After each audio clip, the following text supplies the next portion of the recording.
Buenas tardes a todos. En primer lugar, mis disculpas por mis malas habilidades en el idioma español. Amo vuestro idioma y el espíritu de vuestras culturas y pido a ustedes misericordia por mi mala pronunciación.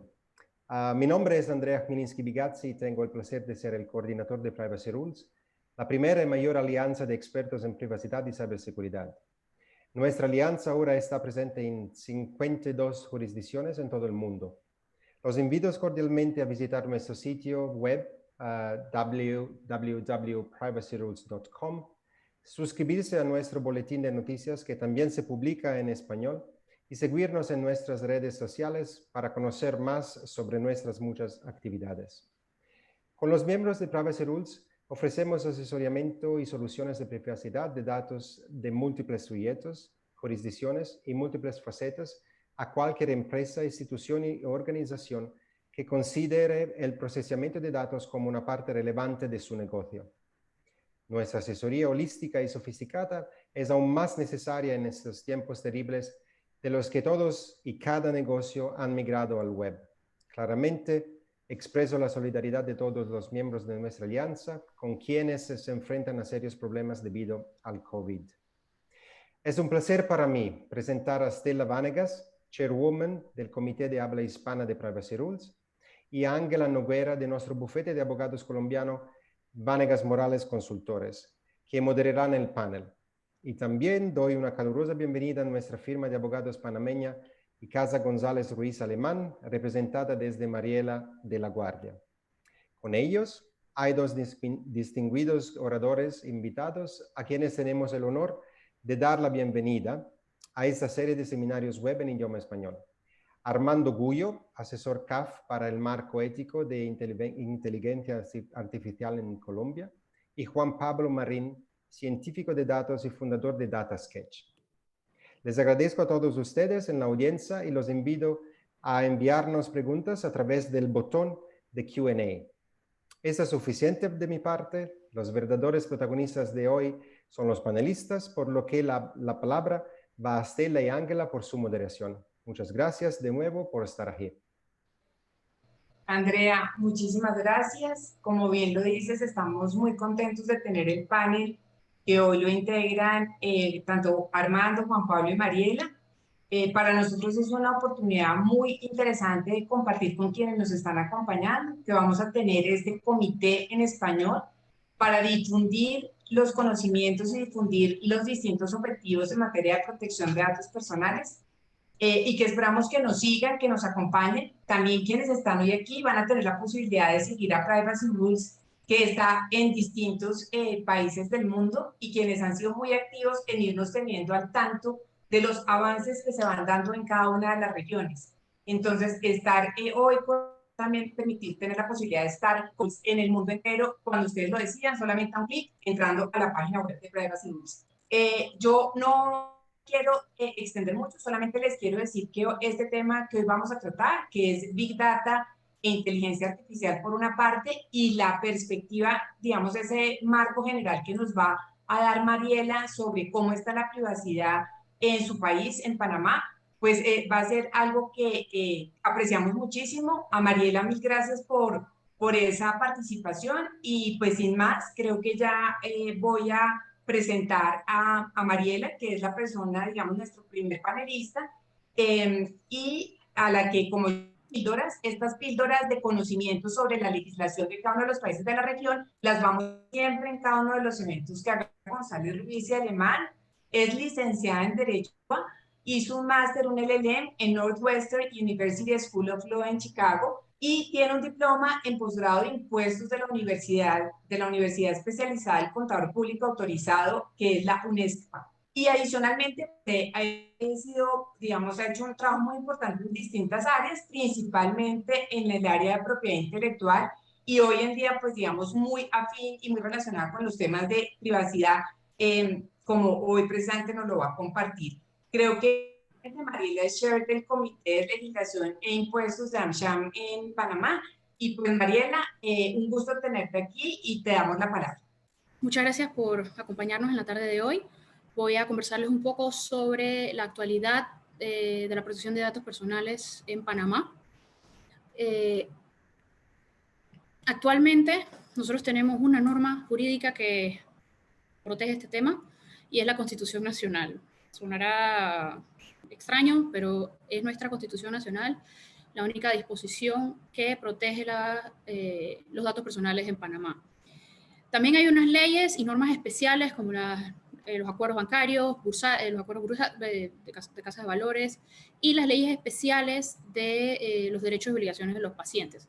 También tenemos tratados y documentos internacionales que ha ratificado Panamá, como la Convención Americana de los Derechos Humanos y la Resolución 68 de la ONU.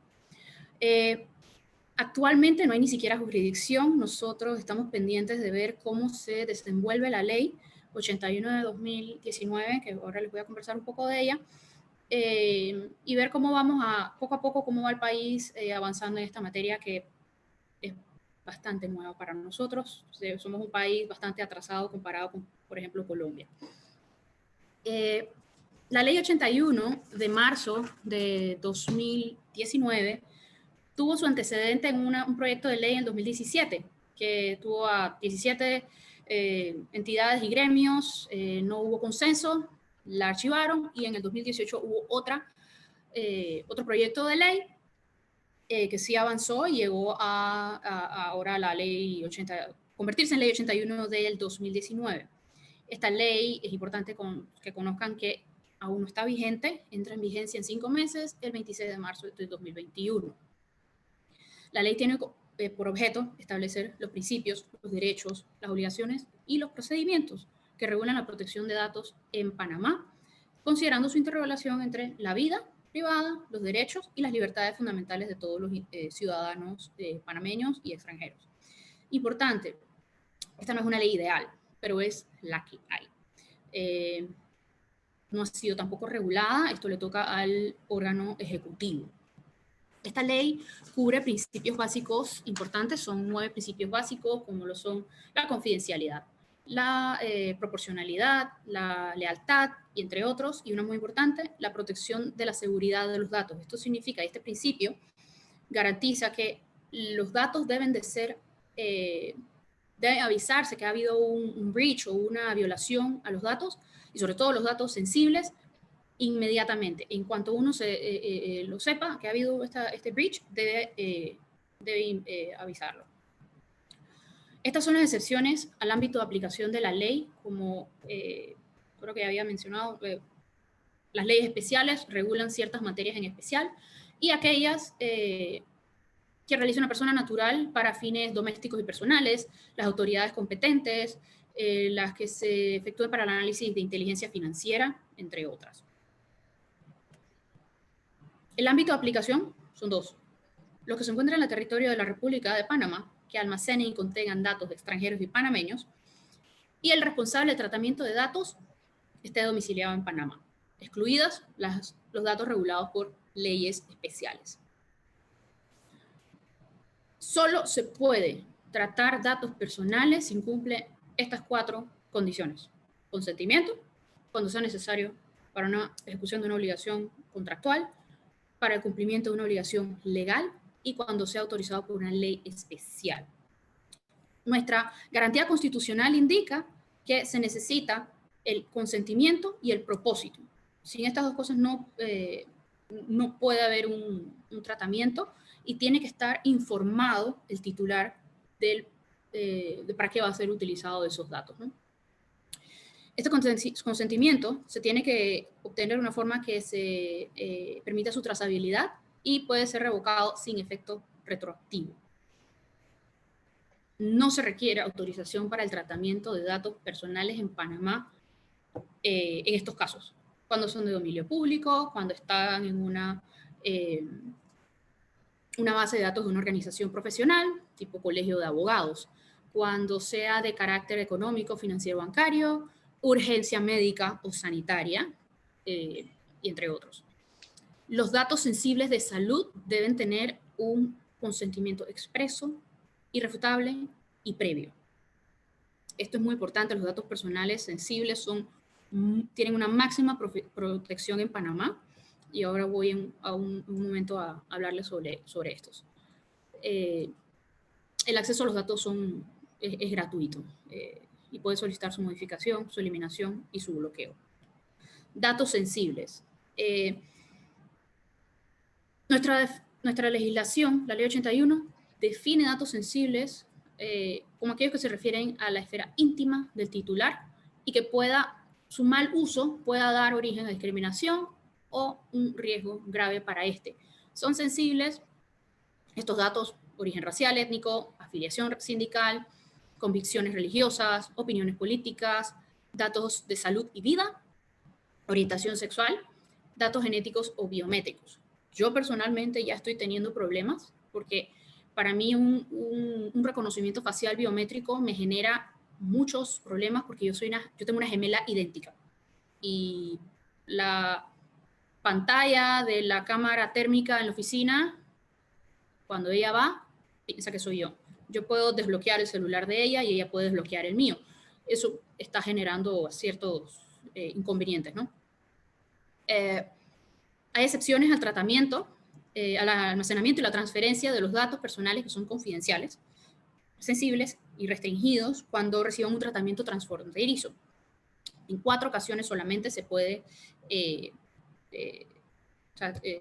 dar esta excepción: consentimiento, como siempre, cuando sea necesario para la ejecución de un contrato, para transferencias bancarias y bursátiles y cuando sea requerido por un tratado internacional.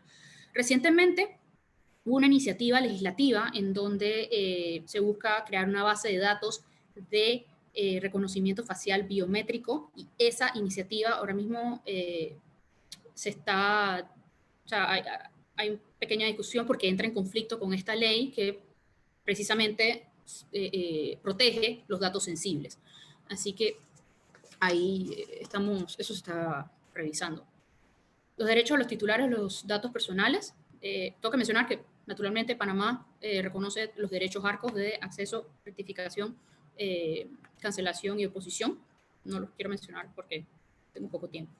En Panamá, el titular puede solicitar la información de sus datos personales y los responsables deben darlo en 10 días hábiles. Y si estos datos son erróneos, inexactos, inequívocos o incompletos, tiene que modificarlos en 5 días hábiles.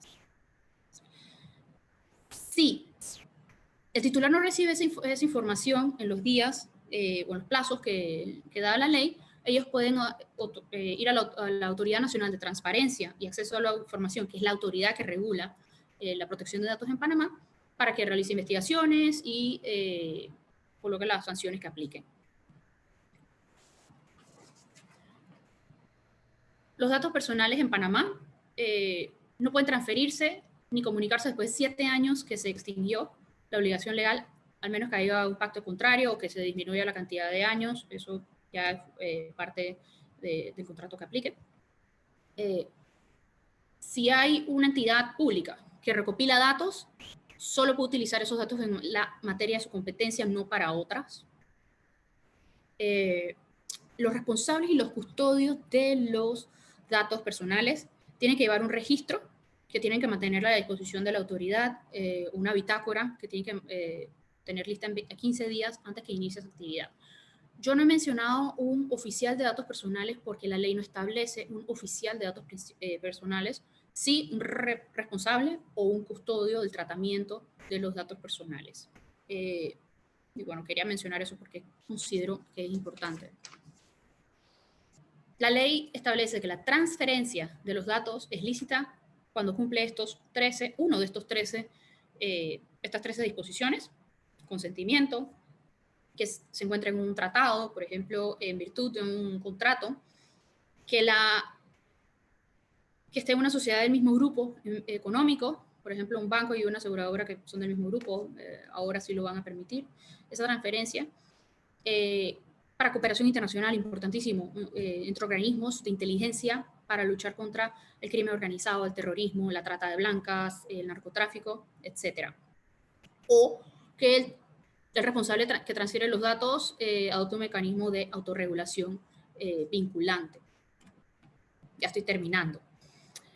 Aquí tengo que comentarles que hay un Consejo de Protección de Datos Personales en Panamá que se creó. Son 5 miembros de entidades públicas, el Ministerio de Comercio e Industrias, la competencia, el Tribunal Electoral, el otro es el Defensor del Pueblo.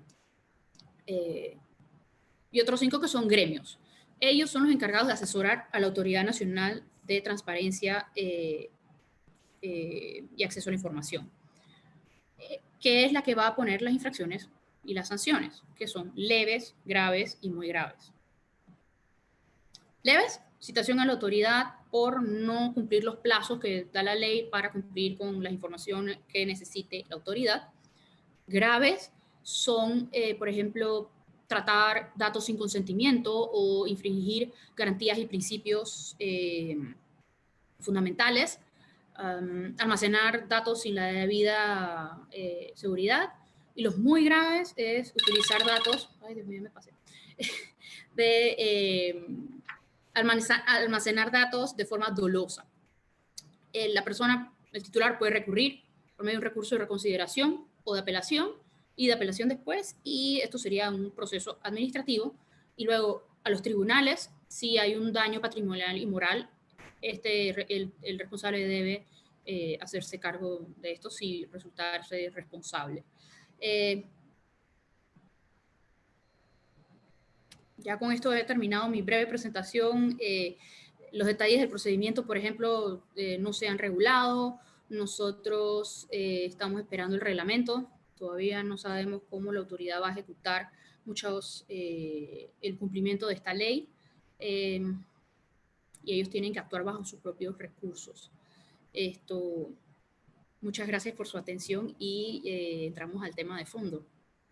Gracias, Mariela, pero antes de entrar al tema de fondo, de pronto solamente queremos como agradecerte la presentación y tal vez puntualizar 4 de las cosas que dijiste que son similares, muy similares en Colombia. Tenemos entonces unas coincidencias, estamos basados en el consentimiento para el tratamiento de los datos, se garantizan los mismos derechos de acceso, rectificación y eliminación. Entendemos que también Panamá entró a reconocer el derecho a la portabilidad, digamos que lo adiciona También, como dentro, sí. Entonces creo que Es esa es una cosa, un principio. principio, y viene además como dentro de esas facultades, creo que eso es importante.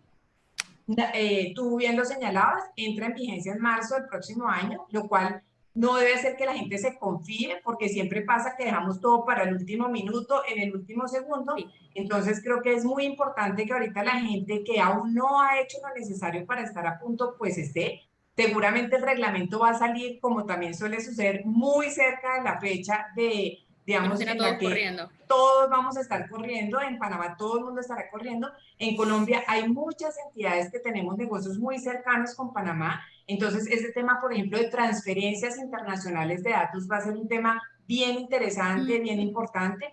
Sí. Encontramos ahí coincidencias que también creo que vale la pena decir. Las excepciones de transferencia que trae tu ley son exactamente las mismas excepciones para transferir que tiene Colombia. Eso me parece importante como para dar parte también de tranquilidad a quienes tienen que tener flujos de información de Panamá, Colombia y viceversa, pero tenemos que trabajar en documentar eso, hay que trabajar en hacer los contratos respectivos.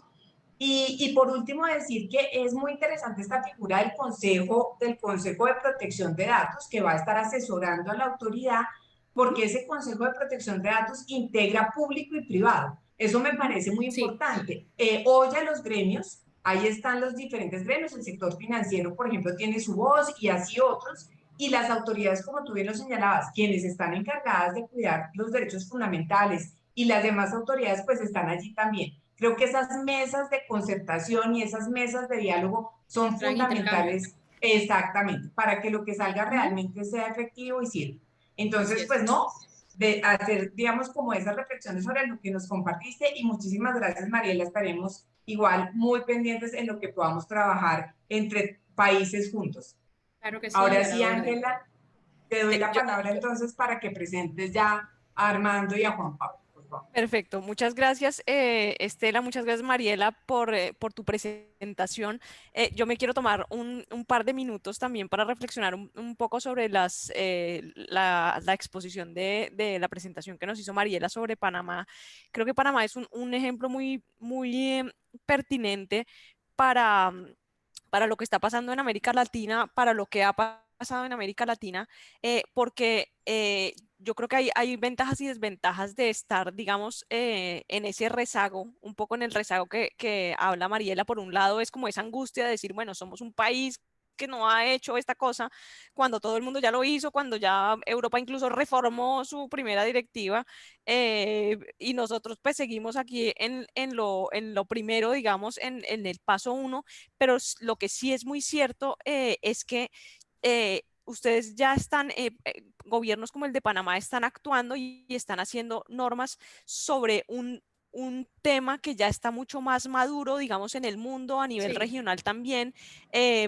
Tú hablabas de Colombia como un referente. En Colombia, claro, lo hicimos mucho antes, hace 8 años se hizo la norma, pero nos ha costado mucho trabajo la maduración de esa norma, la maduración de la sociedad, en torno a la cultura de datos personales.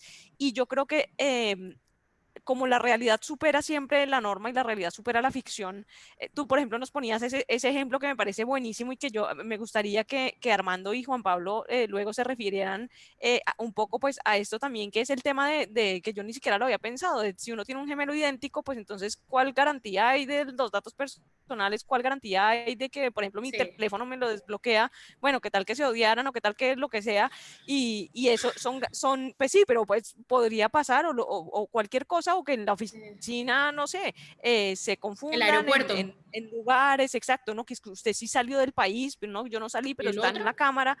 Ujú. Pero y esos son, digamos, temas que también a mí me parece, eso para enlazarlo ya con la siguiente parte del panel, es cómo la realidad realmente, por más normas que haya, hay unos retos que independientemente de la regulación o de qué tan robusta sea la regulación, hay unos retos que vienen y sobre los que nadie ha pensado, sobre los que ahí los algoritmos tienen que hacer unas cosas, sobre los que hay que pensar en esas bases fundamentales de cómo organizar, el análisis de datos, el análisis de la inteligencia artificial, y que yo creo que en eso, pues vamos a tener ahorita, una discusión muy interesante en lo que viene. Nosotros, para los que nos están, oyendo en este momento, pues Mariela, Estela, Andrea y yo somos, bueno, y Armando también, todos somos abogados, pero tenemos la fortuna de contar hoy con Juan Pablo Marín, uno de nuestros panelistas que es, afortunadamente no abogado, es ingeniero, es científico de datos, y yo creo que eso le va a dar muchísimo color y mucha riqueza a esta segunda parte del panel. Pero entonces no quería cerrar esta primera parte sin, pues decir que es muy pertinente, todo esto que está sucediendo, y que a mí me parece muy bueno tener el contexto de esta legislación, panameña, que está hasta ahora gestándose, cuando el mundo de todas maneras está avanzando, pero sobre esas bases que son un poco más maduras, que yo creo que para ustedes también como país son una ventaja, pues Sí, bastante buena en términos de esa implementación de la norma. sí. Entonces, sin más, digamos, retrasos para nuestro cronograma, quiero agradecerte, Mariela, por tu participación. Claro que sí. Le Muchas invito gracias. nuevamente a nuestros más de 30 participantes que tenemos ahora de diferentes partes de Latinoamérica a hacer las preguntas que consideren para Mariela, y también que sigan atentos a esta segunda parte de nuestro panel, en donde tenemos, a dos invitados colombianos. Está, Juan Pablo Marín, como les contaba. Juan Pablo es científico de datos y él es fundador de Data Sketch.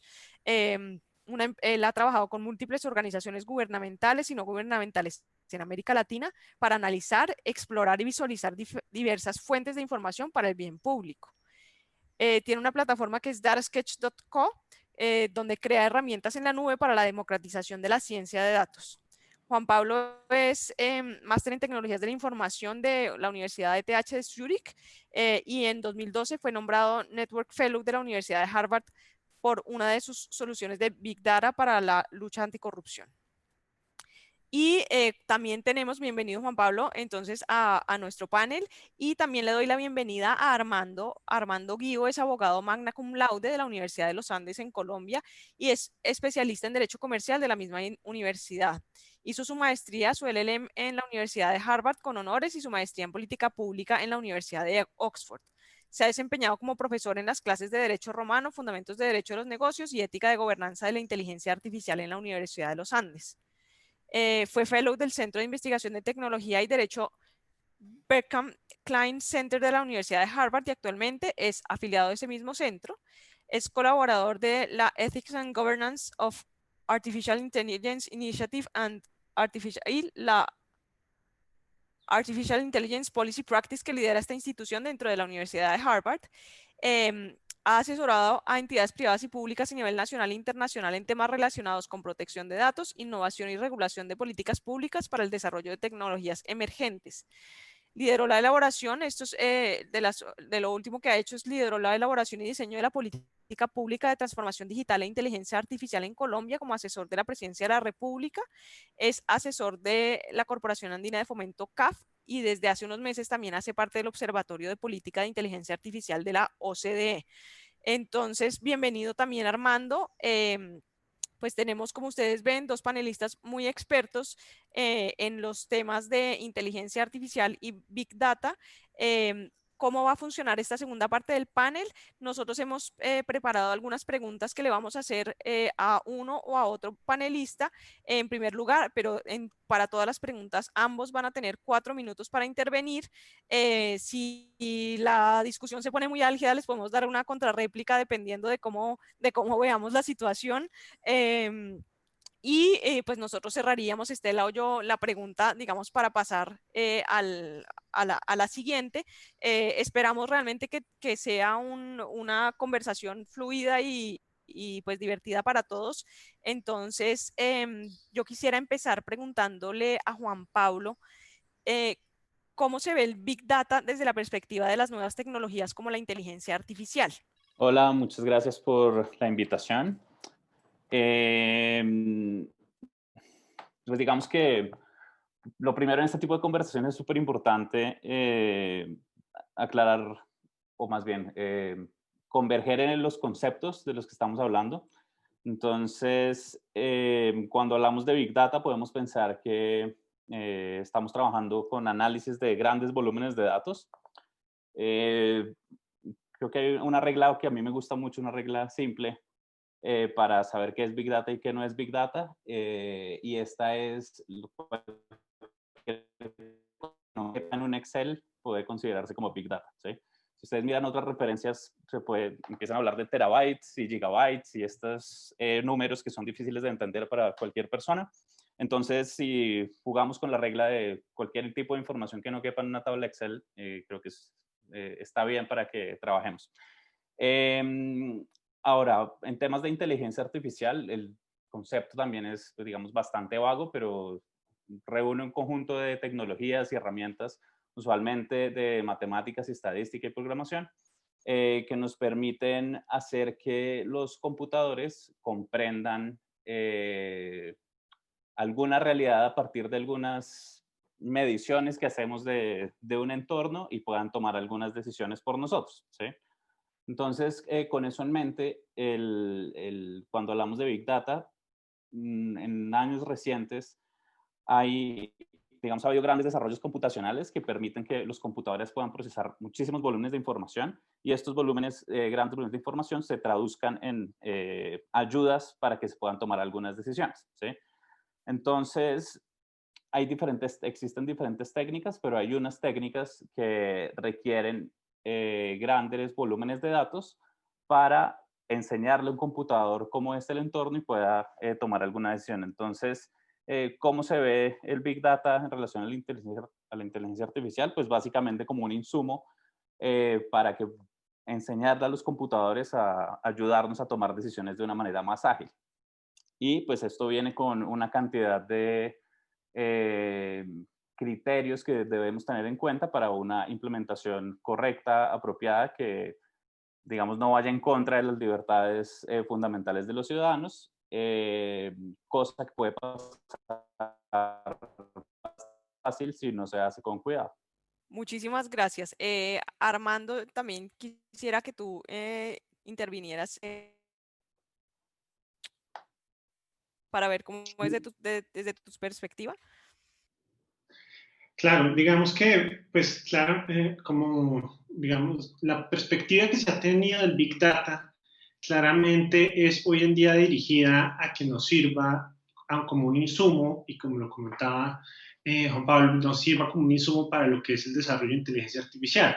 En el tema de políticas públicas es muy interesante porque Colombia en el año 2018 elaboró un COMPES de Big Data, una política pública de Big Data, que es el COMPES 3920, que fue como un inicio, digámoslo así, de grandes políticas públicas frente al uso de estos grandes conjuntos de información. Nosotros digamos que lo que hemos visto en los últimos años es que la necesidad de implementar ese COMPES de Big Data, pero también de darle un direccionamiento, porque es que Big Data por Big Data, digamos que, y reunir grandes conjuntos de información, que podemos quedar un poco cojos en cuanto a hacia dónde estamos orientando esa gran obtención y recolección de información.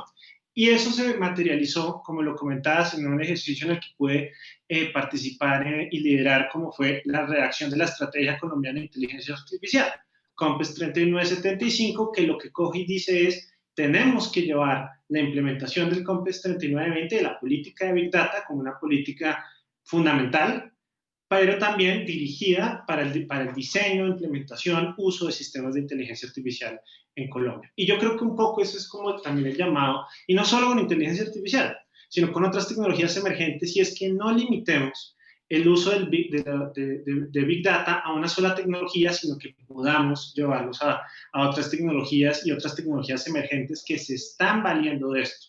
Y digamos que ahí lo que queremos es tener una Big Data que ante todo sea accesible, que tenga información de calidad, y ese es, digamos, que nuestro gran ámbito. Ahora bien, lo otro también que vemos es que ese Big Data no se puede seguir solo nutriendo de datos, por ejemplo, del sector público y solo con información pública, sino que también le haría muy bien, y imaginemos el desarrollo, entrenamiento y demás de estos sistemas de inteligencia artificial, si estos grandes conjuntos de información se formaran de información pública y formaran también de información privada. Y eso es lo que hemos visto también en muchos países como el modelo de empezar a generar grandes conjuntos de información, empezar a generar modelos de reutilización de datos, y eso digamos que claramente es muy importante. Entonces nosotros lo que vemos es hoy en día una política y un tema de Big Data que juega un rol fundamental en el desarrollo de tecnologías emergentes. Es como el piso, es como una piedra angular que, mejor dicho, necesitamos para lo que es toda la arquitectura del diseño de inteligencia artificial, para el diseño de una política de inteligencia artificial, y con un elemento de política pública o de SOS, pues claramente el tema de inteligencia artificial no se tendrá todo el desarrollo y toda la potencialidad que puede tener.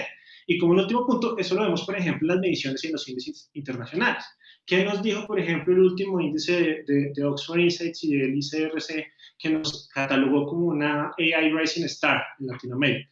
Nos catalogó en temas de visión, en temas de infraestructura y en temas de datos, y en nuestros conjuntos de Big Data que teníamos, digamos, listos y prestos para el uso de la tecnología. Y entonces, en ese sentido, es que vemos que claramente es relevante el Big Data ahora dirigido hacia ese punto, y creo que muchos de los proyectos de Big Data y demás que se están generando van desarrollados a generar data e información de calidad y pertinente para el desarrollo de más inteligencia artificial, y ahí la conexión claramente es toda. Perfecto, muchas gracias Armando y Juan Pablo por comentarios que nos hacen a esta primera pregunta. Yo creo que la gran conclusión ahí es se necesita un insumo que es el Big Data para hacer todos los desarrollos no solo de la inteligencia artificial, sino de las otras tecnologías emergentes, y se necesita robustecer, o sería deseable robustecer esta información, no solo con datos públicos, sino con otro tipo de información. Y pues sería importante contar con esas, pues con políticas para que esa información sea más robusta, y yo creo que entonces ahí es perfecto ese enlace para darle la palabra a Estela con nuestra siguiente pregunta para nuestros paneles. Perfecto. Pues bueno, entonces esta segunda pregunta vamos a iniciar con Armando y luego le daremos la palabra a Juan Pablo. Nuestra segunda pregunta es la siguiente. ¿Qué pasos se han dado o se deberían dar para una gobernanza en el manejo de los datos públicos? Y les quiero dar un pequeño contexto. En Colombia, digamos, tenemos una gran discusión o una gran dificultad, podríamos decirlo de alguna manera, sobre qué se entiende por dato público. Así como Juan Pablo decía que es importante tener como claridad sobre los términos que vamos a manejar, es esa definición de dato público en Colombia sigue teniendo unas dificultades. Y les pongo simplemente un ejemplo para que cuando nos contesten nos den como la mayor ilustración posible. Cuando vemos datos que se publican en el perfil público de una persona en una red social, esa persona libremente consintió en que eso quedara en su perfil público. Es decir, puede ser accedido, conocido por todo el mundo. Pero cuando lo vamos a ver desde la perspectiva de nuestra normativa, ese dato podría o debería ser considerado como de naturaleza privada o semiprivada, a pesar de estar contenido en una fuente que es de acceso público. Y a esto le sumo algo que dijo Mariela que me pareció muy interesante. Ella dijo que se exceptúan de la autorización, por ejemplo, en Panamá, lo que esté en fuentes de dominio público. Entonces tenemos distintas palabras y distintos términos y cuando vamos a hacer uso de estos datos, pues empiezan las dificultades. Entonces, para que no pierdan de vista la pregunta, era, ¿qué pasos han dado se deberían dar para una gobernanza en el manejo de este tipo de datos? Gracias, Armando. Empezamos contigo. Perfecto. Sí. No, yo creo que yo empezaría incluso por definir gobernanza. También es un término que se usa para distintas, digamos, como un término que puede cubrir demasiadas cosas. Uno puede ver gobernanza, mucha gente ve gobernanza como una regulación, otros ve gobernanza como una capacidad de organizar distintos actores y entender quién decide en qué momento frente a un tema. Yo, digamos, viéndolo un poco más desde esa segunda perspectiva de la gobernanza en cuanto a que tenemos distintos actores tomando decisiones, definiendo estándares sobre la información, quién decide y quién definitivamente dice, bueno, este es el estándar que va a seguir Colombia para el uso de datos públicos y la accesibilidad a datos públicos. Y en eso, digamos, ahí se viene cumpliendo una tarea que es el COMPES 3920, en la política de Big Data de Colombia. Básicamente lo que hace es que genera la obligación de que se empiece a organizar una gobernanza de datos y digamos que en el país haya unos roles claros de quién define estándares, quién define políticas, quién define marcos regulatorios. Eso yo creo que es importante y el país debe andar, y ahí debe existir ante todo un ejercicio de mucha coordinación, porque digamos que son varios actores y ahorita no nos encontramos, en ese sentido de gobernanza, no nos encontramos nada más ante un reto, por ejemplo, de interoperabilidad de los datos, sino interoperabilidad incluso regulatoria y de política pública. Muchas regulaciones, muchas definiciones, tal vez varias hablando de los mismos temas, varias dando definición de qué es un dato público, como lo comentabas, que exactamente deja la duda de, bueno, finalmente, ¿cuál es la definición que vamos a tener? Entonces, en la ley de transparencia puede haber una cosa, pero en este COMPES dijeron otra cosa, y en esta otra política. Entonces, el objetivo debe ser claramente lograr una estandarización, digamos, una coordinación en la forma como decidimos.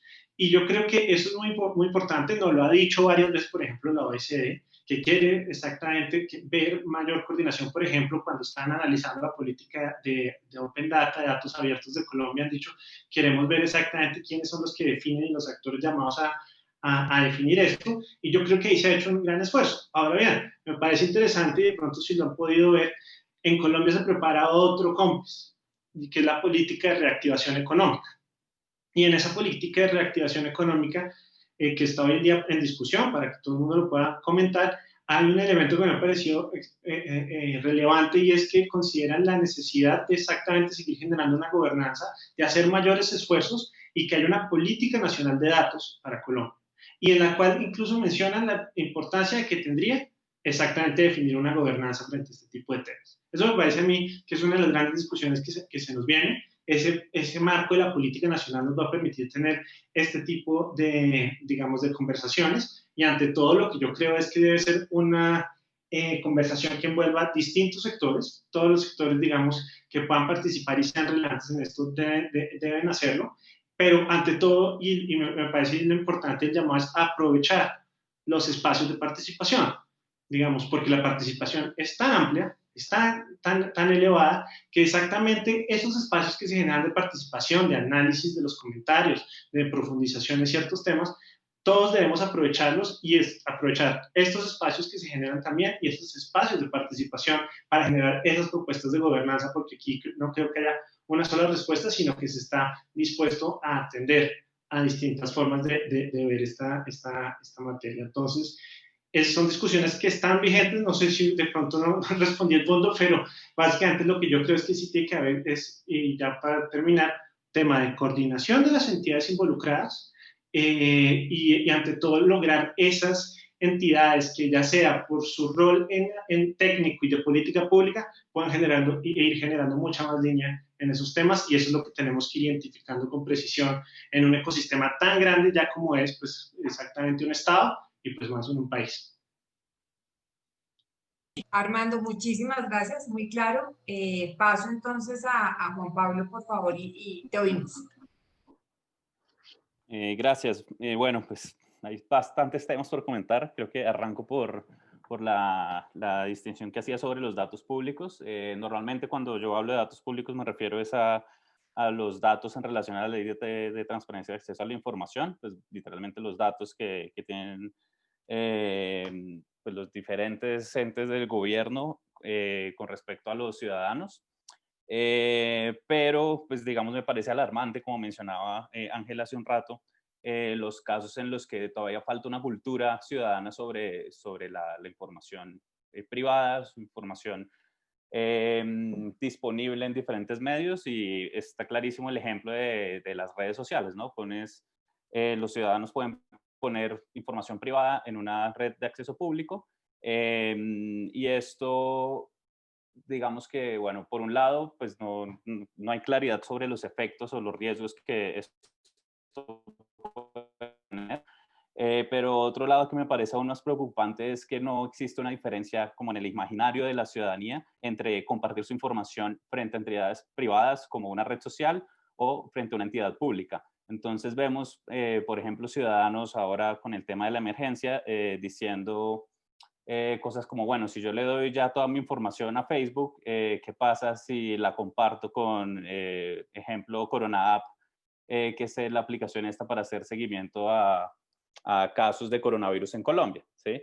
Entonces, creo que hay un tema súper importante para trabajar pues como ecosistema de estos temas de privacidad, datos, tecnologías, y es cómo generar esa conciencia, digamos, en los ciudadanos para que se empiecen a interiorizar esas diferencias entre los usos de información, el destino que se le puede dar a los datos dependiendo de quién sea el que tiene acceso a la información nuestra, privada. Y por otro lado, estamos ya, digamos, parados en el tema de gobernanza de datos. Yo veo un vacío súper importante y es el tema de calidad de la información. Esto es algo que pues venimos trabajando nosotros fuertemente desde la Alianza Gobierno Abierto, que es un organismo internacional que promueve la apertura y la transparencia y la participación en los gobiernos, y nosotros pertenecemos al Comité Nacional en Colombia, junto con el Ministerio de Tecnologías de Información, Ministerio de Hacienda, Función Pública y otras entidades. Y sí vemos que hay un vacío bastante grande en el tema de cómo se garantiza la calidad y la responsabilidad sobre la información, ¿sí? Entonces, está bien que diferentes actores tengan información o manejen información de los ciudadanos, privada, pública, pero no está claro en la normativa, en las diferentes normativas que conozco, en el marco regulatorio, cómo se debería hacer para garantizar la calidad de la información y la responsabilidad sobre cuando se usa la información que no es de buena calidad. Entonces vimos un ejemplo también clarísimo hace poco, cuando el DNP sacó el subsidio, se me fue el nombre que le pusieron, el subsidio de COVID, donde montaron una plataforma en la que había la gente podría consultar la información de si ya tenían subsidio o no, y por algunos errores de gestión de la información, que son normales en cualquier proyecto técnico que involucre bases de datos, los ciudadanos empezaron a consultar que había una persona con el número de cédula 111, había obtenido un subsidio del gobierno. Entonces, pues muchos naturalmente confunden esto con corrupción, pero es un tema simplemente gobernanza de datos donde no hay garantía de que la información que se comparte entre las entidades públicas o en general entre las diferentes entidades tengan o cumplan ciertos estándares de calidad, y tampoco hay quien revise y dé un aval sobre esta calidad de la información. Otro ejemplo, hace un tiempo, la última vez que revisé la Superintendencia de Industria y Comercio, uno podría entrar, poner la cédula y automáticamente prellenaba los campos del formulario para hacer cualquier consulta. Entonces, básicamente uno podía poner la cédula de cualquier persona y le respondía el formulario con dirección de la casa, teléfono y cualquier otra información de cualquier persona que hubiera llenado alguna vez esa información en la página de la Superintendencia de Industria y Comercio. Ahora, la Superintendencia de Industria y Comercio es, digamos, quien garantiza que los datos sean privados para los ciudadanos, pero cuando los datos son mal gestionados por una entidad pública, no existe en realidad, o yo desconozco cuál es el mecanismo correcto para que garantice que se cumplan estas leyes de protección de datos personales. En principio, la Procuraduría debería estar haciendo esa labor, pero difícilmente, pues hemos visto en varios casos, ayuda a garantizar la ley de acceso a la información en su trabajo normal, pues mucho menos, o hay un vacío también mucho más amplio cuando se trata de entidades públicas haciendo mal uso de la información de la ciudadanía. Bueno, Juan Pablo, gracias. Empiezo de pronto, tú lo aclaraste al final, pero sí, la entidad que debe hacer eso es la Procuraduría. La Procuraduría es la que tiene, digamos, que velar por cómo está, digamos, cumpliendo las entidades y las distintas autoridades públicas con el manejo de los datos personales. Creo que hoy existe la posibilidad, y tal vez, por ejemplo, a nivel de distrito lo vemos, existe la veeduría, o sea, este nuevo sistema como participativo de veedurías, al cual también se refería Armando. Creo que es muy importante que lo fortalezcamos. Nos quedamos cortos y solamente quedamos, digamos, como soportados en el tema de Procuraduría y deberíamos tratar de reforzar esos temas de veeduría que me parece que son absolutamente claves. Recogería de lo que nos señalaba Armando algo que me parece importante y luego paso también a unos temas que dijo Juan, lo que me parecen claves y es necesitamos seguridad jurídica. Yo sí creo que hay seguridad jurídica para una empresa y seguridad jurídica para aquel que esté usando información que considera que es de naturaleza pública. Porque si la usa, tiene que estar tranquilo de que lo que usó no va a tener después un riesgo por mal uso. Y creo que esa parte se puede lograr con la claridad en los roles y con esa coordinación en esos distintos roles que nos señalaba Armando en su presentación, para que logremos finalmente tener claridad sobre qué es información pública y cómo la debemos usar.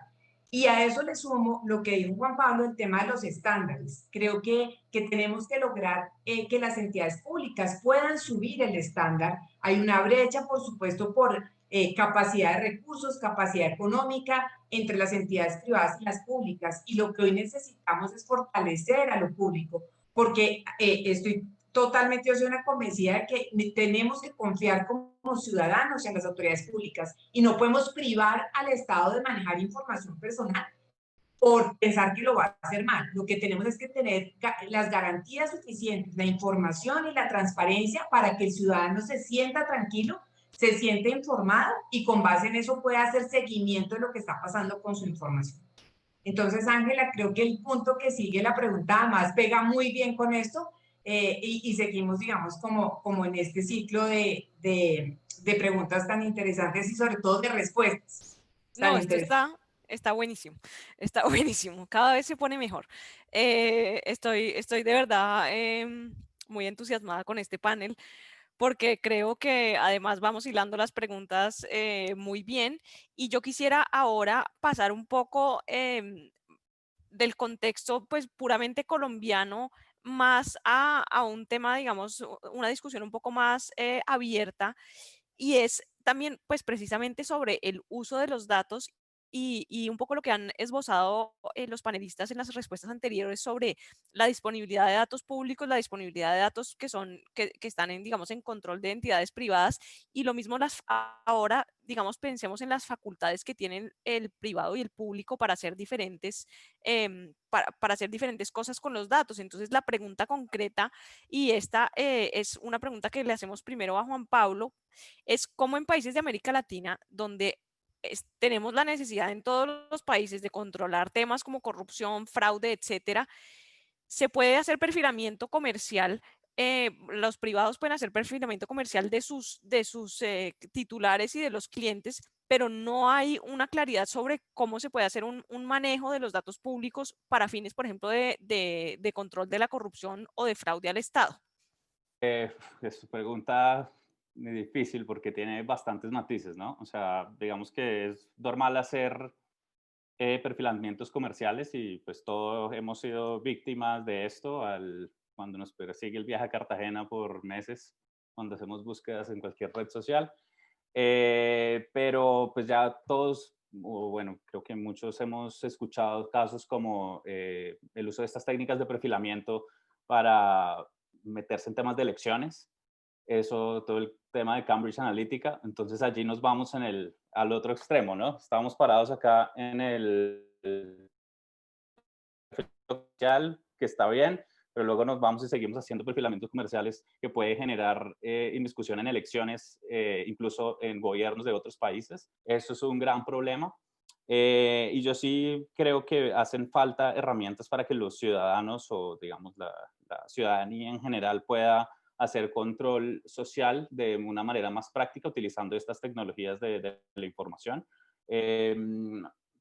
Hay, digamos, grandes retos, pues al menos en Colombia, hasta donde yo sé, no es ilegal crear una base o replicar una base de datos de funcionarios públicos que está disponible en las plataformas de datos abiertos, saber quiénes son los funcionarios públicos, cuánto ganan, etcétera.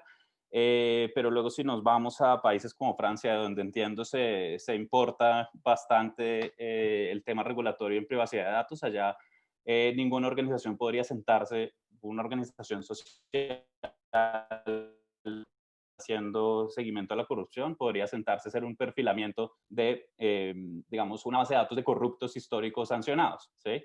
Este tipo de ejercicios sí lo hemos hecho en Colombia. Con Transparencia por Colombia tenemos un portal que se llama monitorciudadano.co, donde tenemos todos los casos consolidados, sancionados de corrupción históricos del país en un portal disponible para que pues, diferentes personas puedan analizar cuáles son los casos emblemáticos de corrupción en nuestro país. Desconozco cuál es la legislación exacta en otros países de Latinoamérica para ver si eso se puede hacer o no, pero yo sí creo que por un lado es importante hacerlo, pero es necesario también que se deba hacer con cuidado y con garantías, porque por un lado, pues está bien que como ciudadanos podamos conocer cuánto gana nuestros gobernantes, pero si luego vamos digamos, ejemplo, caso colombiano, en principio podríamos saber cuánto gana cualquier contratista del Estado, ¿cierto? Porque estos datos son públicos a través de la plataforma de Colombia Compra Eficiente, de los contratos públicos,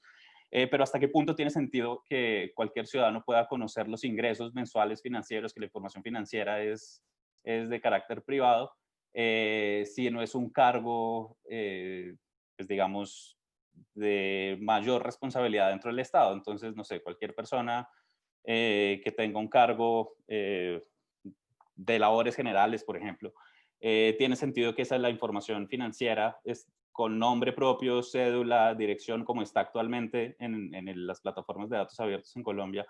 Tiene sentido que esa información esté allí disponible. Yo creo que debe haber algún umbral en el que sea relevante para hacer control político y otro en donde ya raya en la privacidad de los ciudadanos, ¿sí?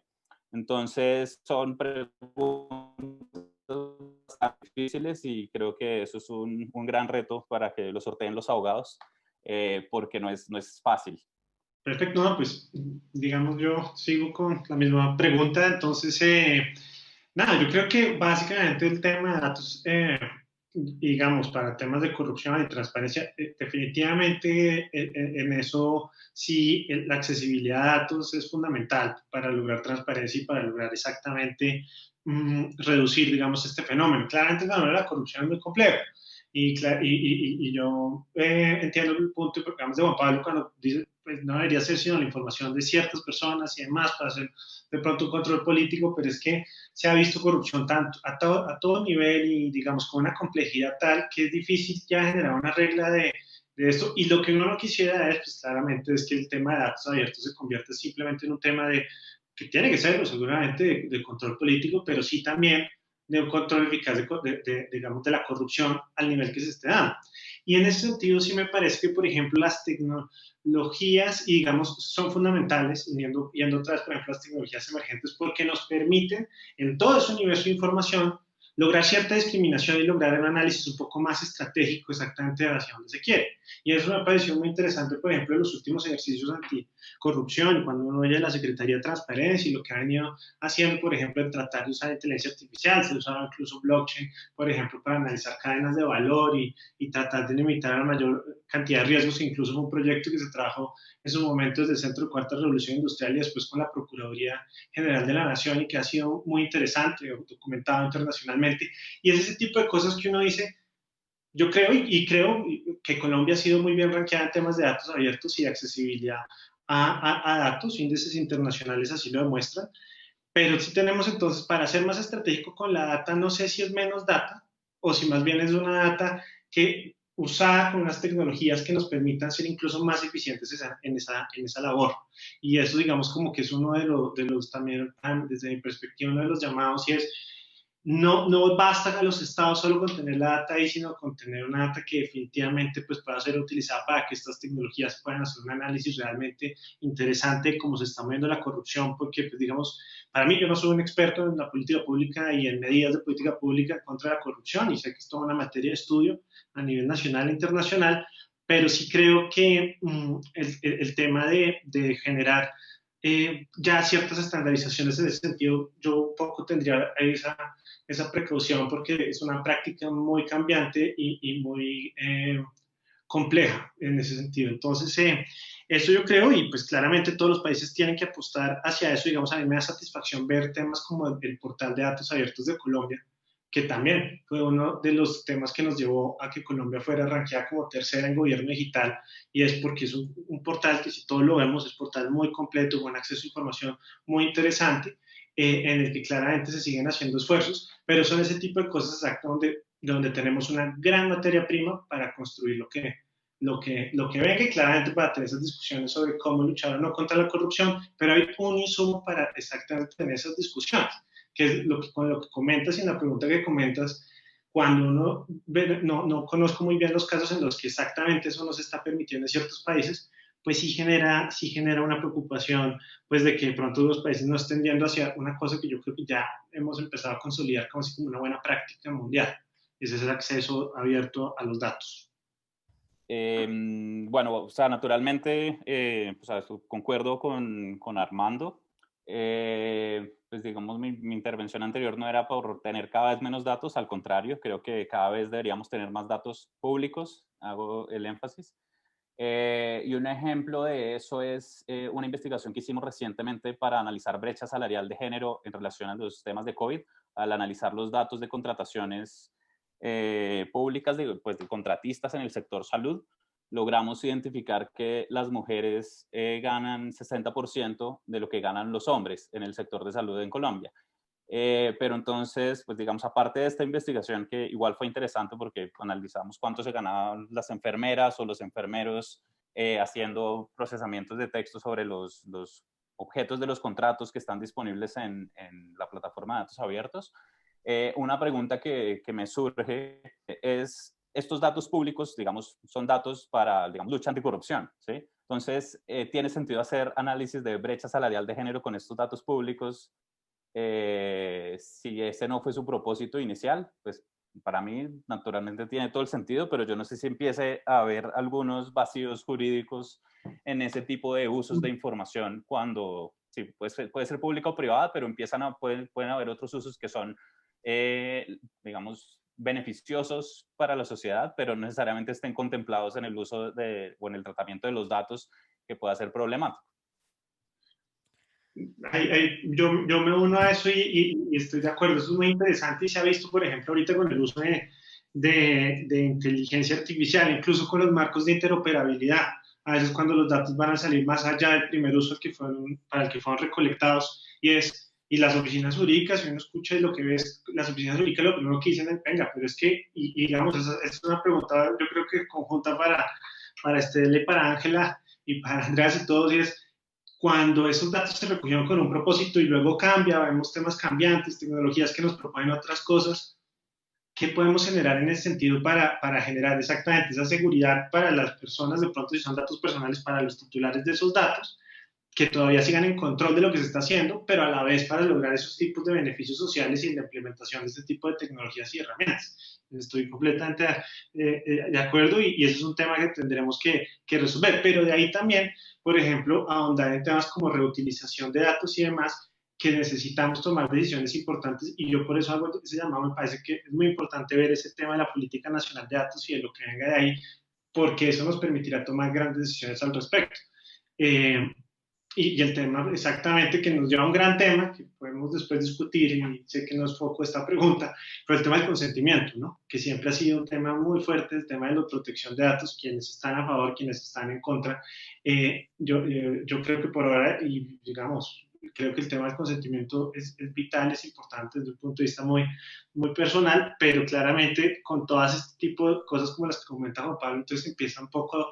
¿Será que el consentimiento sí hasta qué punto debe proteger o no? ¿O qué nos está limitando y qué grandes beneficios nos puede estar limitando ese tipo de estructuración en la protección de la información? Es muy interesante. Muchas gracias a los dos. Creo que aquí pues...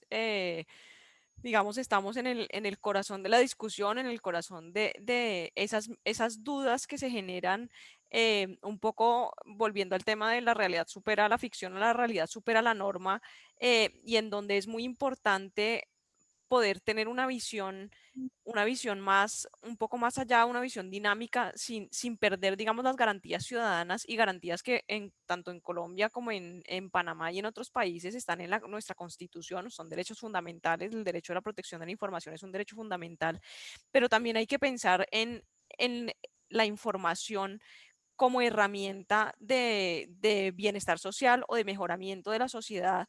Y en eso yo creo que eso es un paso adelante que hay que dar en la normativa como tal, y en el entendimiento de nosotros, y aquí me echo yo misma el látigo, nosotros los abogados a veces somos la misma piedra en el zapato que decimos, no, eso no se puede porque es que la finalidad, y yo creo que hay que dar realmente como una pensada de esto desde el punto de vista de la política pública, de qué es, o sea, el diablo no es quien procesa los datos y quien hace cosas con los datos, sino que los datos también son un insumo de mucha utilidad para generar bienestar social y para generar algún cambio en la sociedad. Pues yo creo que esto no hay respuestas, son solo preguntas, y esto pues nos da para una discusión larguísima de otro panel, pero yo creo que dejémosla ahí en punta y le doy paso a Estela pues para que introduzca la última pregunta de los panelistas, porque pues ya tenemos en el chat varias de los que están haciendo también las personas que nos están oyendo hoy. Bueno, pues seguimos igual con esta cadena tan interesante. No me puedo quedar sin decir en este tema, digamos, como dos cosas. Yo creo que tenemos que encontrar las herramientas y los mecanismos para que todos estos nuevos productos y servicios que están utilizando inteligencia artificial, que van a irse modernizando, no se quedan estáticos. Hoy lo hago y van a irse modificando con el tiempo, reciben siguen con ese aprendizaje continuo ¿no? De la misma experiencia, de los mismos insumos que van recibiendo. Ese no es un proceso estático que se quede en un momento. Y de ahí lo que yo creería que tenemos que fortalecer enormemente para el ciudadano es transparencia, información y trazabilidad. Yo conozco mi primera finalidad y sé que eso podría tener una amplificación porque me lo van contando. Y en esa medida yo sé a dónde acceder y sé qué está pasando con esa información. Creo que es una manera, digamos, como de legitimar mucho eso. Y creo que en el tema de corrupción, simplemente para cerrar, está tanto a nivel, digamos, el reto es tanto a nivel público como privado. Yo creo que hoy las entidades privadas se preguntan siempre qué herramientas podríamos utilizar para prevenir la corrupción al interior de las propias empresas. Y ahí es donde también tenemos, digamos, un reto bien importante. Para entrar entonces en la última pregunta, hablando de estos temas, pues nuestra pregunta es la siguiente. ¿Qué papel debe jugar la ética de la inteligencia artificial en la formulación de políticas públicas? Y lo digo por tres cosas fundamentales. Todos sabemos el riesgo que tenemos, que la información con la que estamos hoy empezando a desarrollar esta tecnología emergente, pues viene de comportamientos históricos. Juan Pablo lo mencionaba y pongo yo un ejemplo, digamos, de Google, cuando en el año 2014 decidió generar un programa para contratar programadores y lo hizo con inteligencia artificial. Y resulta que como siempre los programadores habían sido hombres, pues la posibilidad de que las mujeres entraran a ese cargo fue nula. Y cuando revisaron precisamente por qué, era porque ese era el aprendizaje previo que tenía y con lo que empezó a desarrollarse esa herramienta. Entonces creo que los sesgos, la posibilidad de que exista discriminación y algo que es muy importante, que esa información que hoy tenemos que se cataloga como sensible en nuestra política de privacidad, realmente cuando se usa la inteligencia artificial no se pierda esa protección especial. Y me refiero al tema de discriminación por sexo, por orientación sexual, que es tan importante, por raza o por credo religioso. Entonces, pues esta primera pregunta va para Armando, porque la vez pasada inició Juan Pablo, entonces por favor, Armando, cuéntanos cómo ves este tema.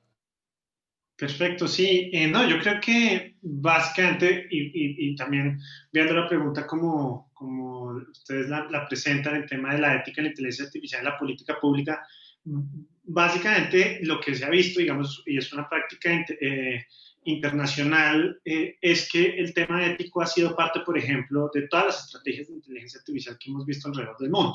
Y uno de los temas fundamentales a tocar. Incluso existen mapeos de la gran cantidad de principios éticos para la inteligencia artificial y digamos que hemos tenido casi que una especie de boom de la ética en la inteligencia artificial. Y más allá de, de que sea un boom, de que sea algo que esté de pronto tal vez de moda en algunos países y demás, sí es muy relevante y es muy importante por exactamente lo que comentabas, y es se ha visto que la política pública de inteligencia artificial tiene que considerar el tema ético, porque en este momento estamos frente a discusiones, además, no solo legales y regulatorias y de ya cómo se aplica una norma o X o Y, sino que además estamos en esas discusiones multidisciplinarias, en las cuales las discusiones éticas claramente nos permiten tener esa conversación mucho más multidisciplinaria y desde distintos sectores e incluso desde distintas perspectivas de ver la vida. Y yo creo que con la inteligencia artificial y con su capacidad disruptiva, eso es lo que estamos entrando a considerar. Distintas formas de abordar la tecnología, lo que es el progreso, lo que es el uso de los datos del ciudadano, lo que es el uso del dato dentro de una sociedad. Y esas son las discusiones a las que nos está llevando la inteligencia artificial. Muchas discusiones cargadas de la ética, digamos, y de la ética, digamos, en ese sentido de principios que debemos seguir. ¿Cuál fue el gran, mejor dicho, paradigma ahora en muchos de estos temas? Pues los principios que propuso la OECD como recomendación a los países y que varios países han adoptado, entre esos Colombia, pues que habla de una ética que respeta la privacidad, la libertad, con accountability o responsabilidad, digamos. Y ahí ya se ha manifestado en un importante documento. Tenemos también a la UNESCO ahora discutiendo todo un marco de ética de la inteligencia artificial, y yo creo que lo que se está generando es exactamente eso, es decir, es llevarnos a todos hacia una discusión de qué debe ser. Y es muy interesante porque a veces se ve como que es la discusión nada más de la ética de la tecnología, pero también la ética de los que están tomando decisiones frente a esa tecnología. ¿Qué posición deben asumir? Debe ser una ética, no sé, basada en principios, basada en evidencia, basada en costo-beneficio. Y esos son los grandes retos que tenemos actualmente. Yo creo, y digamos, en uno de los grandes temas que nos convoca hoy, que es en el tema de datos, que hay todas unas consideraciones sobre la ética de los datos, sobre la capacidad de que se usen datos dentro de un sistema de inteligencia artificial y que sobre esos datos se tomen ciertas decisiones y el poder y la influencia que tiene esa persona, por ejemplo, cuya data está siendo utilizada para alimentar un sistema de estos. Y para mí, por ejemplo, hay un tema y un principio que a nivel internacional se ha trabajado mucho durante mi experiencia en Harvard, digamos, tuve la oportunidad de trabajar mucho este punto, y es el tema de la inclusión como una postura ética, y es cómo traer a mayor cantidad de personas, grupos y demás de la sociedad a este tipo de conversación, mostrar el efecto que tiene la tecnología y llevar a que países como Colombia, además, porque aquí ni siquiera hay que verlo en términos de grupos marginalizados nada más, es de países marginalizados en el sentido de que son rezagados a veces con el punto tecnológico. Y en eso me ha parecido muy importante, por ejemplo, el trabajo que se ha venido haciendo, que Colombia tenga una estrategia, que Colombia se considere un país relevante en este tipo de temas, porque nos van a impactar. Y eso ya en sí es una postura ética. Generar una política pública de inteligencia artificial es una postura ética de somos un país que debe tener una inclusión en estos temas. Y esos son los grandes retos que tenemos y que claramente tenemos que que sortear y de muchas de las discusiones que se nos va a venir, pero ante todo ojalá sean las discusiones más abiertas y más que abarquen la mayor cantidad de opiniones, porque en ese sentido sí, digamos, no podemos quedarnos limitados y digamos que necesitamos exactamente que esto se dé, pero claramente tenemos un poco que tener una referencia, unos puntos claros de dónde partir, por ejemplo, como lo que comentaba de la OECD, lo que está haciendo la UNESCO, que es como, venga, discutamos sobre estos principios específicamente y desde ahí veamos hacia dónde nos lleva la discusión. Muchas gracias, Armando, y muy interesante. Le damos entonces el espacio a Juan Pablo. Lo oímos, Juan Pablo. Vale. Bueno, pues sí, de acuerdo. Pues digamos que he tenido también la oportunidad de seguir de cerca todos los diferentes mapeos de principios que han empezado a surgir en diferentes partes del mundo. Hay algunos que me parecen relevantes. Uno es el tema de la legitimidad de las soluciones, que creo que no se habla tanto sobre de las soluciones de inteligencia artificial, quiero decir. Creo que no, en la discusión no se habla mucho del tema, y es quién garantiza que una solución de inteligencia artificial es adecuada para algún propósito específico, ¿sí? Es un tercero quién, quién lo valora, cómo se audita. Eso es algo que creo que faltan bastantes conversaciones para poder darle una solución.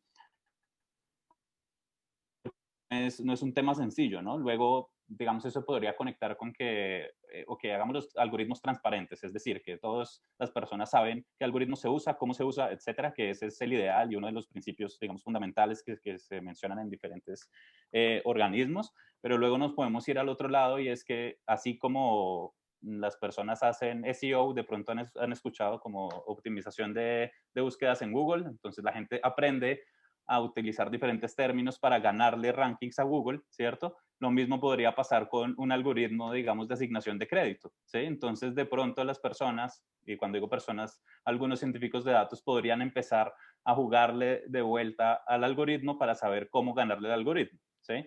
Entonces, hay una cantidad de consideraciones que ya empieza a hilar en temas muy particulares que no son sencillas, y una de esas tiene que ver con la sostenibilidad de las soluciones, que es otro de los principios que me parece importante, y es que, sobre todo si hablamos en implementaciones en gobierno, normalmente los contratos públicos en gobierno con empresas privadas son limitados, ¿no? O sea, es natural que sean limitados en el tiempo. Entonces, hay un problema con las implementaciones de inteligencia artificial y es que estas necesitan ser recalibradas constantemente. Les pongo un ejemplo. La Corte Constitucional quiere implementar un algoritmo para clasificación de tutelas automatizadas, ¿sí? Para ayudarles a aliviar el gran flujo de tutelas que tienen al día, que son como 4.000. Esto es caso real colombiano. Están implementando un software que probaron en Argentina, pero no hay, digamos, del todo claridad sobre cómo funciona el algoritmo, ¿sí? Ahora, no es solo sobre el algoritmo en sí mismo, sino sobre los datos con los que se entrenan. Entonces es importante saber, ok, ¿cuál fue, digamos, el rango de tiempo que utilizaron para entrenar los algoritmos? Si fueron, digamos, el semestre del año pasado. Entonces, un ejemplo hipotético, por casualidad da que hubo algún tema coyuntural y se presentaron muchísimas demandas laborales o de cualquier tipo, porque, yo qué sé, la empresa más importante del país se quebró o cualquier cosa. Si nosotros entrenamos algoritmos con estos datos, vamos a tener un sesgo natural que se va porque hubo un gran influjo de tutelas o demandas que tenían que ver con el tema laboral. Entonces, si los magistrados empiezan a seleccionar tutelas ayudados por un algoritmo, puede ser que el algoritmo esté dándole más peso a ciertos tipos de tutelas que otras, lo cual naturalmente va en contra del acceso a la justicia. Y esos son ejemplos como, pues un ejemplo hipotético, pero de cosas que podrían pasar muy fácilmente. ¿Por qué? Porque no se habla tampoco de recalibrar y de mantener de darle sostenibilidad a los algoritmos y a las soluciones. Entonces, mi temor es que normalmente se implementen con empresas privadas que tienen un contrato por 1 o 2 años y después de eso no haya una continuidad en la recalibración de los modelos para que sea sí, que no terminen violando derechos fundamentales por X o Y motivo, ¿sí? Y pues está el tema de sesgos, que es difícil porque, pues por un lado, no sé, tal vez tenía sentido meterle los datos de inmigración del programa de Nat Geo del aeropuerto, y nos damos cuenta que o los hombres o las mujeres son normalmente más mulas de tal edad, de tal otra edad, y esto ayude a mejorar las tasas de incautaciones, pero luego tiene sentido incorporar la variable de género para discriminar a alguna persona que esté transitando por el aeropuerto en Bogotá, ¿sí o no? En principio no, porque no nos deberían discriminar por estas variables en sí. Pero luego, si nos vamos al otro lado y queremos implementar esto para una política pública de salud sexual y reproductiva, pues tal vez sí tiene sentido hacerlo, la distinción entre hombres y mujeres. Entonces, allá hay otros temas que pues es necesario, como mencionaba Armando, pues tener unas discusiones diversas con múltiples actores para poder tratar de llegar a consensos que, pues, que básicamente garanticen que se implementen bien las soluciones, porque siendo muy franco, implementar una solución de inteligencia artificial mal es supremamente fácil. Ustedes probablemente ya conocen varios ejemplos, Estela mencionó uno, y hay infinidad de ejemplos de empresas multinacionales con millones y millones y millones de recursos que terminan implementando soluciones que no funcionan. Otro ejemplo, el de Google Jigsaw, que es una herramienta para hacer análisis de textos e identificar toxicidad en textos. Si uno corre digamos, la solución con soy un blanco, es menos tóxico que decir soy una mujer negra lesbiana.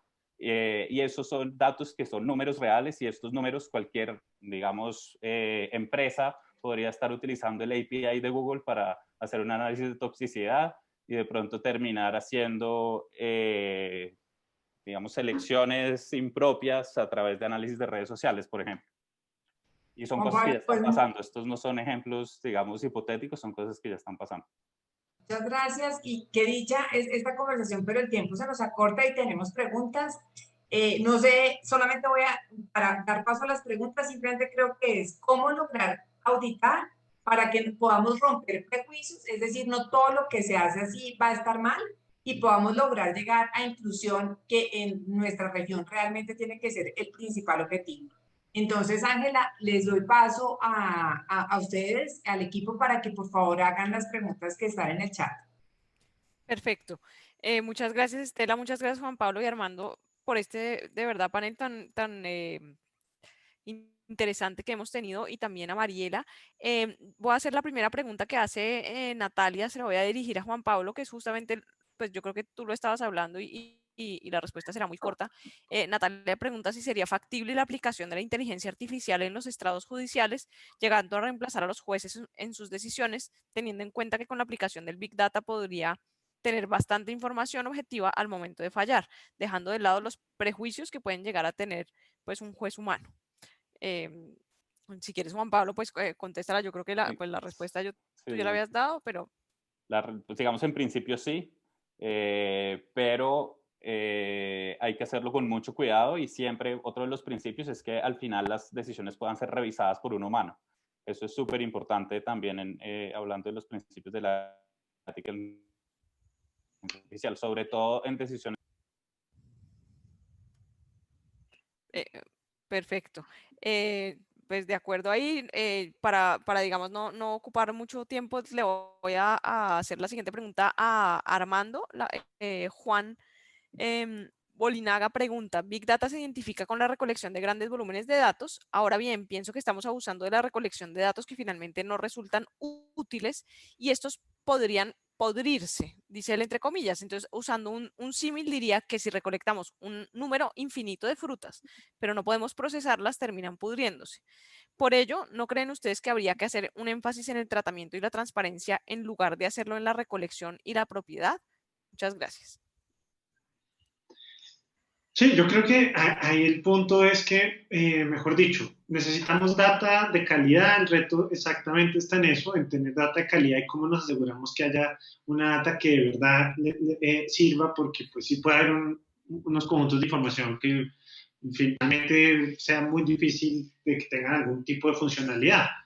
yo creo que, por ejemplo, los esfuerzos como interoperabilidad exactamente ayudan a eso, ayudan a que la data podamos generar mayor reutilización, podamos de tal forma aprovechar data de calidad en distintas entidades, en distintas tecnologías, no tengamos siempre que ahondar en la recolección y estar recolectando de forma, digamos, todo el tiempo masiva, y en eso se puede ser mucho más estratégico, además porque la recolección masiva es costosa, es difícil y a veces no tiene los frutos que uno necesariamente quisiera, y en eso yo creo que es necesario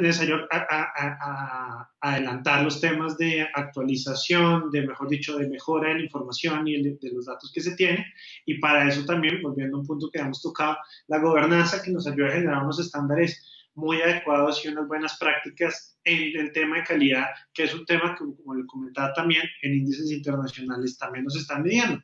Y es no solo nos interesa esa información, sino que ya empieza a ser información de verdad, pues con una calidad que permita generar algo realmente útil. Entonces, ese yo creo que estoy de acuerdo, es un reto, y hay que ver en ese sentido la recolección como una práctica necesaria, pero que a veces desde un punto de vista costo-beneficio no resulta ser lo más eficiente, que podríamos en muchos casos evitar.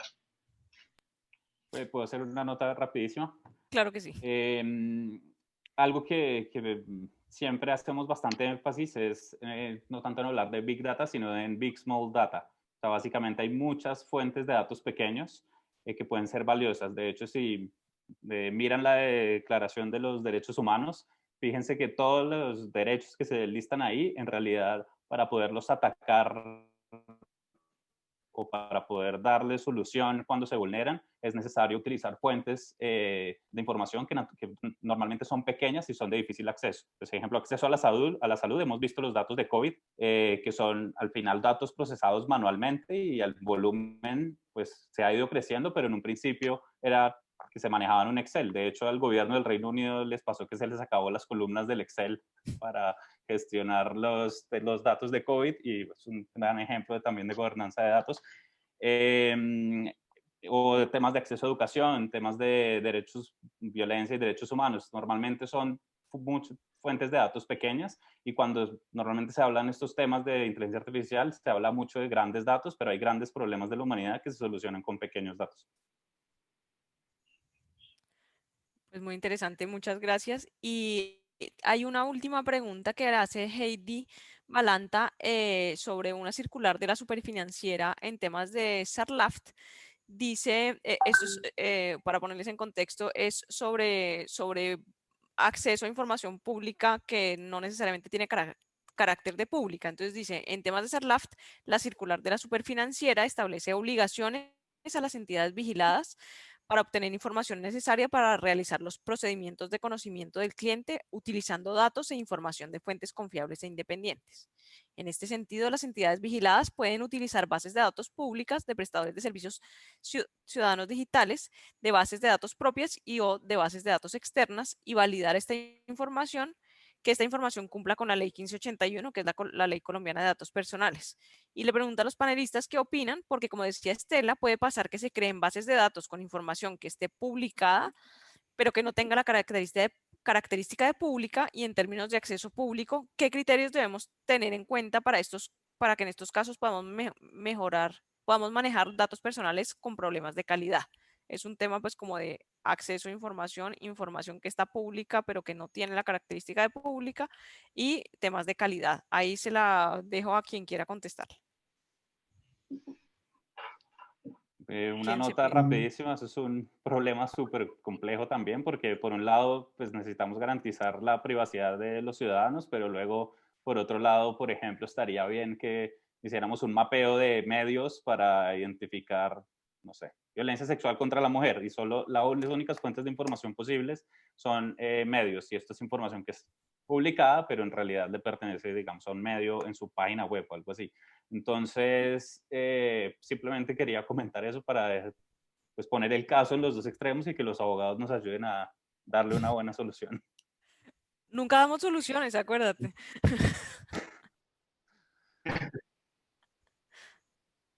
Sí, nos queda. Dale, Armando.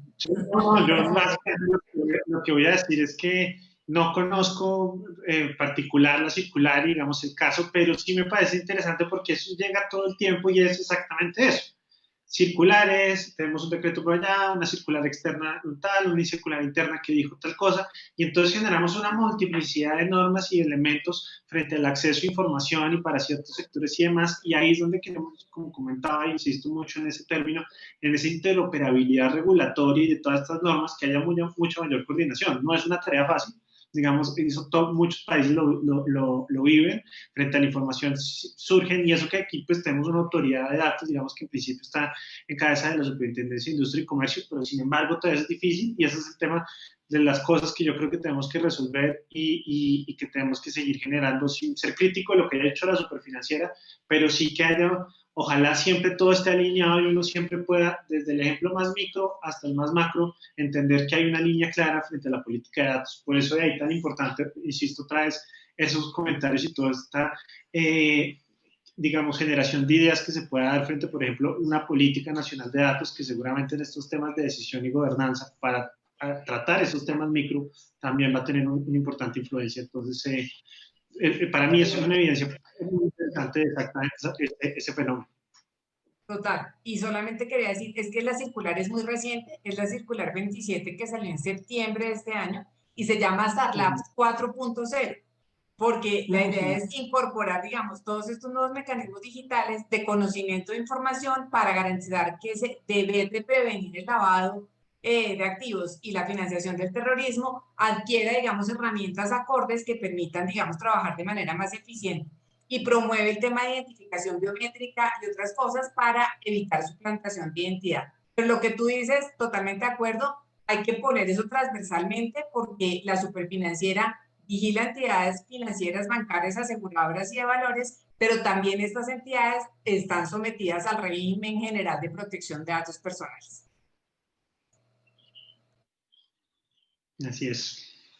Yo creo que con eso ya pues cerremos. Hay otra pregunta de Mauricio, pero ya creo que no nos da tiempo, ya los hemos tenido aquí hora y media, entonces Estela te dejo para que cierres y de pronto Andrea también si quiere hacer dar unas palabras finales. Andrea. Andrea, estás en mute. En mute. Que me perdonen. Muchísimas gracias a todos los panelistas por esta interesante conversación. Cada uno de los elementos que han mencionado habría preguntas valdrían al menos otros 10 seminarios como esto. Un agradecimiento especial a Estela y Hankela por guiarnos hábilmente a través de estos temas y por animar el Comité de Habla Hispana de Privacy Rules también. Invito a todos a suscribir otra vez a nuestro LinkedIn y otras plataformas para recibir nuevas sobre eventos en idioma español y también para todas las actividades y servicios globales que Privacy Rules ofrece con sus miembros en Colombia, en Panamá y en 52 países de todo el mundo. Armando, Juan Pablo, muchísimas gracias a vosotros nuevamente por estar con nosotros hoy. Ojalá sea la prima de muchas otras ocasiones para intercambiar ideas y puntos de vista. Y también espero que todos estén a salvo. Gracias de nuevo. Buenas tardes. Pues yo creo que Andrea, mil gracias, lo has dicho todo. Darle las gracias de verdad a Armando, Juan Pablo, Mariela, mil gracias y mil gracias a todos los que asistieron. Con Ángela, de verdad que preparamos esto con mucho entusiasmo. Queremos igual que se vinculen enormemente y siempre que tengan un tema para discutir, propónganoslo. Qué rico, acá encuentran un espacio abierto para discutir lo que quieran. Eso queremos, construir, sumar y solamente desearles una feliz noche ya en Colombia. Andrea, que está en Finlandia, casi madrugado, un buen desayuno. y para todos, un abrazo gigante. Gracias por acompañarnos y a los que nos acompañaron como asistentes, mil gracias. Muchas gracias a todos. Luego. Muchas gracias. Buenas noches. Chao, Gracias. gracias.